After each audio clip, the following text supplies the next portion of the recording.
नमस्कार मंडळी. कसं काय? थंडी वाजते ना?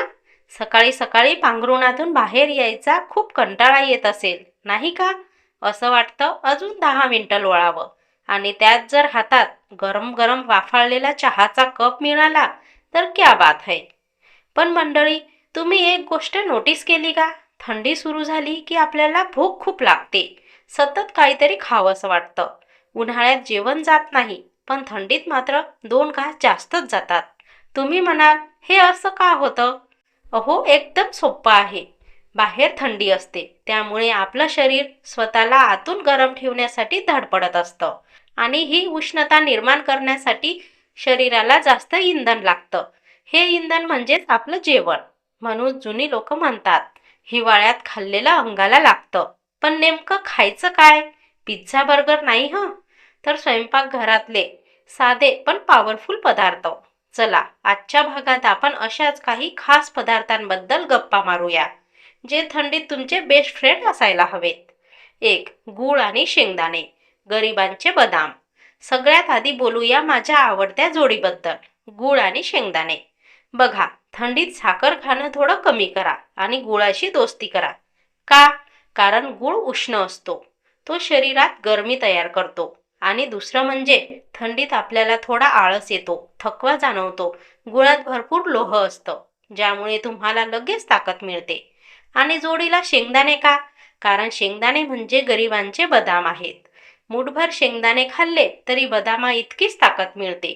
तुम्ही काय करा, जेवल्यावर एक छोटा तुकडा गूळ आणि मूठभर भाजलेले शेंगदाणे खा, किंवा सरळ शेंगदाण्याची चिक्की खा. विश्वास ठेवा, हे साधं कॉम्बिनेशन तुम्हाला थंडीशी लढायला ताकद देईल आणि तुमची हाडं पण मजबूत करेल. लहान मुलांना तर हे नक्की द्या. 2. खजूर, नॅचरल टॉनिक. आता वळूया दुसऱ्या सुपरफूडकडे, खजूर. काही लोकांना सकाळी उठल्यावर खूप अंग दुखतं किंवा सांधे दुखतात.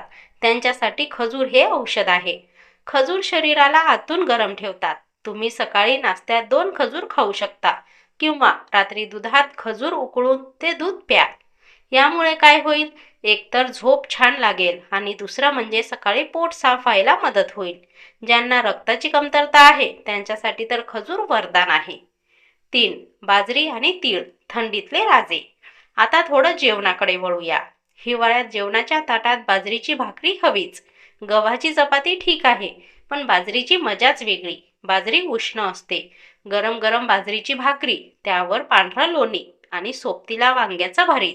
नाव काढताच तोंडाला पाणी सुटलं ना? आणि हो, संक्रांतीला आपण तीळ का खातो? कारण थंडीत आपली त्वचा कोरडी पडते, ओठ फुटतात, टाचाला भेगा पडतात.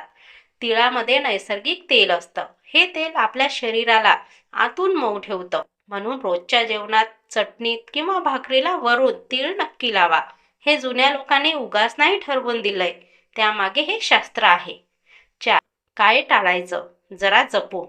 आता काय खायचं हे तर कळलं, पण काय टाळायचं हे त्याहून जास्त महत्त्वाचं आहे. 1. फ्रीजमधलं पाणी. चुकूनही फ्रीजमधलं थंड पाणी पिऊ नका. बाहेर आधीच थंडी आहे, त्यात थंड पाणी प्यायला तर घसा तर जाईलच, पण पचनशक्ती सुद्धा बिघडेल. शक्यतो कोमट पाणी प्या. 2. दही. रात्रीच्या जेवणात दही किंवा ताक टाळा. यामुळे सर्दी, खोकला, कफ वाढू शकतो. खायचंच असेल तर दुपारी खा, पण रात्री नको. 3. मैदा. थंडीत पचन चांगलं असतं, म्हणून मैद्याचे पदार्थ, बेकरीचे पदार्थ जास्त खाऊ नका. याने पोट जड होतं आणि बद्धकोष्ठतेचा त्रास होऊ शकतो. 4. सोपा डेली प्लॅन, तुमची दिनचर्या. मग आता प्रश्न उरतो की दिवसभर नक्की कसं वागायचं? एकदम सोपं सांगते. सकाळ. उठल्या उठल्या 1 ग्लास कोमट पाणी प्या. नाश्त्याला पोहे किंवा उपम्यासोबत 2 खजूर किंवा मूठभर भिजलेले बदाम खा. दुपार. जेवणात शक्य असेल तेव्हा बाजरीची भाकरी, पालेभाजी आणि थोडा गूळ ठेवा. संध्याकाळ. 4 वाजता भूक लागली तर बिस्किट खाण्यापेक्षा शेंगदाणे गूळ किंवा तिळाचा लाडू खा. रात्र. रात्री झोपताना 1 कप हळद घातलेलं गरम दूध, गोल्डन मिल्क प्या. याने थंडीही वाजणार नाही आणि इम्युनिटी पण वाढेल. शेवटी इतकंच सांगेन मंडळी, हिवाळा हा खाण्याचा ऋतू आहे. डाएटच्या नावाखाली उपाशी राहू नका. निसर्गाने या दिवसात जी फळं आणि भाज्या दिल्या आहेत त्या पोटभर खा. गाजर खा, पेरू खा, बोर खा. आपल्या आजी आजोबांच्या साध्या सोप्या सवयी फॉलो करा. तब्येत आपोआप ठणठणीत राहील. काळजी घ्या, मजेत खा आणि थंडीचा आनंद घ्या. भेटूया पुढच्या भागात. थंडीमध्ये कसे राहावे 10 सोपे उपाय जाणून घेण्यासाठी हा व्हिडिओ नक्की बघा. मंडळी, अशाच महत्त्वपूर्ण आरोग्य माहितीसाठी आपल्या लोकप्रिय सोपे जीवन चॅनलला सबस्क्राईब करा. धन्यवाद.